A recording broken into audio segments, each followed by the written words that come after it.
इस टाइप के क्वेश्चन को हम लोग मोस्ट रिपीटेड टाइप क्वेश्चन बोल सकते हैं, क्योंकि इस पैटर्न पर ऐसा क्वेश्चन लगातार जेईई मेंस में पूछा जा रहा है। बहुत बढ़िया से समझना होगा, बहुत बढ़िया से एक बार अच्छे से ट्राई कर लेना, उसके बाद सॉल्यूशन देखना।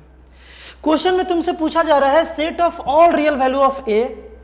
यहां जो एक ऊपर में क्वाड्रेटिक है मेरे भाई एक्स में और एक नीचे में क्वाड्रेटिक है, ऊपर में तुम्हें ए दिख रहा है, उस ए का ऑल रियल वैल्यू ऑफ ए बताना है। मतलब उस ए का जितना भी रियल वैल्यू हो जाए, जिस पर ये पूरा का पूरा न्यूमरेटर एंड डिनोमिनेटर पूरा निगेटिव बन जाए, वो ए बताना है। इसमें से क्या ऑप्शन होगा मेरे भाई? एक बेसिक कॉन्सेप्ट है जो हर बच्चा को आना ही चाहिए, वेरी इंपॉर्टेंट कॉन्सेप्ट जो तुम्हें आना ही चाहिए। तुम में से बहुत सारे बच्चे को आता भी होगा। इसी का यूज करके उस क्वेश्चन को हम लोग बनाने वाले हैं, शॉर्ट में रिवाइज कर लिया जाए। अगर बालक किसी भी क्वाड्रेटिक में एक्स स्क्वायर का कोफिशिएंट यानी कि ए 0 से बड़ा हो मतलब पॉजिटिव हो, और डी मतलब डिस्क्रिमिनेंट अगर 0 से छोटा हो, डिस्क्रिमिनेंट 0 से छोटा है मतलब नो रियल रूट, यानी कि अगर ग्राफ बनाएंगे 0 से छोटा मतलब डी निगेटिव हो गया, रूट के अंदर निगेटिव, रियल वैल्यू तो आएगा नहीं। तो वैसे केस में जब हम लोग ग्राफ बनाते हैं तो वो ग्राफ एक्स एक्सिस को तो कट करता नहीं ना, टच करता है ना।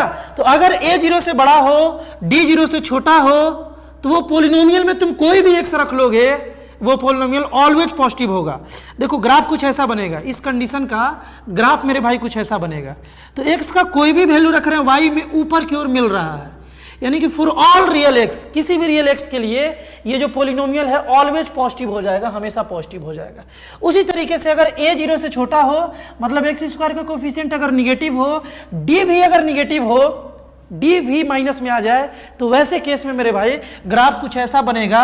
और यहां हम लोग देख पा रहे हैं कि किसी भी एक्स के लिए कोई भी एक्स पुट करे, ग्राफ हमेशा नीचे की ओर मिल रहा है, मतलब ऑलवेज निगेटिव मिल रहा है।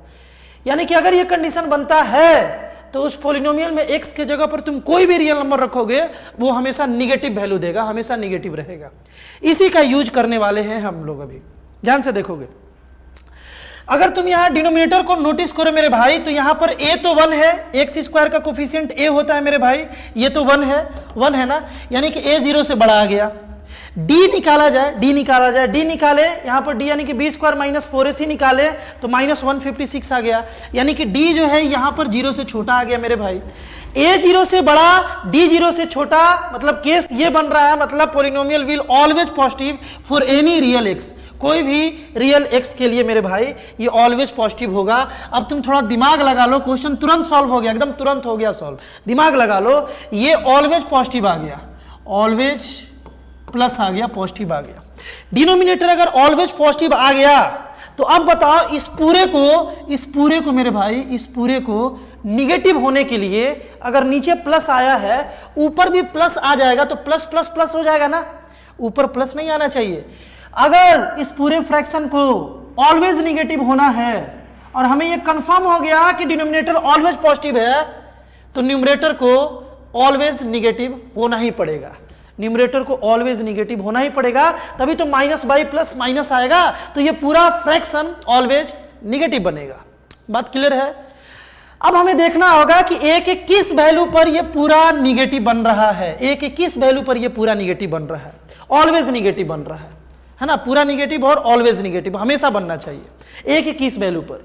तो भाई कंडीशन क्या है? सबसे पहले जो a है वो 0 से छोटा होना चाहिए, ऑलवेज निगेटिव के लिए 0 से छोटा। देखो ऑलवेज निगेटिव के लिए a should be less than 0 यानी निगेटिव, और d भी 0 से छोटा होना चाहिए। तो पहले a मतलब क्या? एक्स स्क्वायर का कोफिशिएंट मेरे भाई यहाँ पर 2a माइनस 1 है, जो कि 0 से छोटा होना चाहिए। यहाँ से a जो है 1/2 से छोटा आ गया। एक तो कंडीशन ये आया, बट ये आंसर नहीं हुआ, क्योंकि केवल a 0 से छोटा पर काम नहीं चलने वाला, d भी 0 से छोटा होना चाहिए, तब ऊपर वाला हमेशा निगेटिव आएगा। तो d को भी 0 से छोटा कर लिया जाए मेरे भाई, d should be also less than 0 मतलब निगेटिव। तो d यहां पर क्या है? b square minus 4ac। b square मतलब क्या? 2 इंटू a प्लस 1, इस पूरे का स्क्वायर मेरे भाई, और माइनस 4 इंटू 2a माइनस 1 और इंटू 2a माइनस 1, है ना, 4ac हो गया। इसको 0 से छोटा होना होगा। इस इक्वेशन को सॉल्व करेंगे, क्वेश्चन बन जाएगा। ध्यान से देखोगे मेरे भाई, 2 का स्क्वायर 4 और यहाँ पर a प्लस 1 का होल स्क्वायर ब्रेक कर लेते हैं, a square plus 1 plus 2a हो गया, है ना।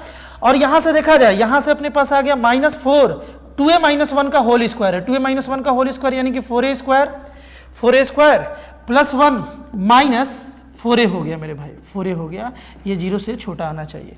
अच्छा, इस 4 को कॉमन लेकर के उस साइड भेज दे, कोई इशू तो नहीं है ना। इस 4 को कॉमन लेकर के उस साइड भेज दिए हम लोग, तो अपने पास आ गया a² + 1 + 2a, ये 4 तो उस साइड चला गया, -4a² -1 + 4a हो गया, +4a should be less than 0।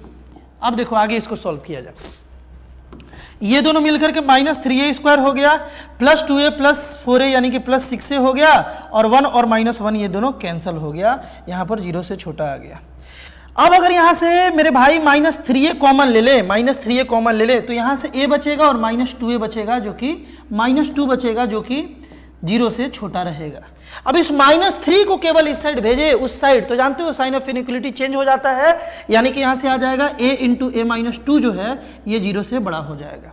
ये कंडीशन बना, इस -3 को बालक हम इस साइड भेज दिए, इस साइड भेज दिए। अब आगे देखोगे, आगे देखोगे, अब इस इनइक्वालिटी को सॉल्व करने के लिए नंबर लाइन बनाएंगे।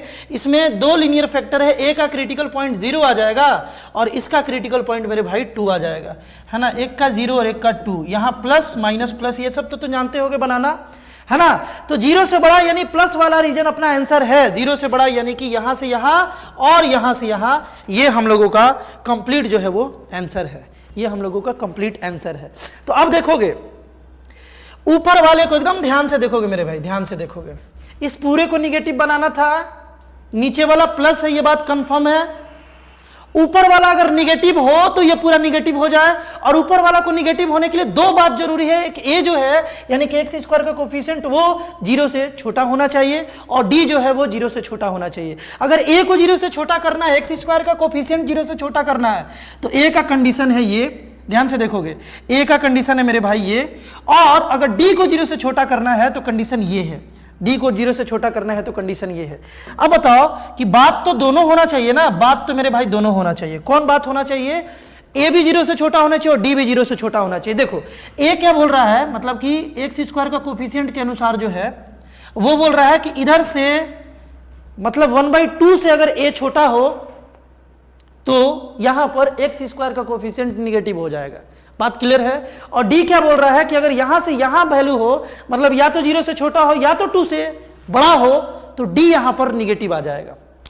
लेकिन हमें दोनों का बात सही कराना है, तो दोनों का हमें कॉमन पॉइंट लेना होगा, और दोनों का कॉमन पॉइंट ये है, यानी कि 0 से छोटा।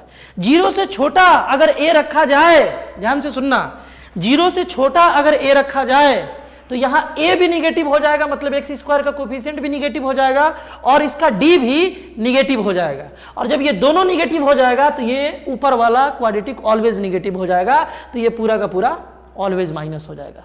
बहुत बढ़िया से समझ में आया होगा। इसका मतलब ये है कि यहां पर फाइनल आंसर a को क्या होना होगा, 0 से छोटा होना होगा, यानी a जो है ये -∞ से 0 तक तुम कुछ भी रख लो, यहां पर ऊपर वाला ये निगेटिव बन जाएगा। Option number 1 is the right answer.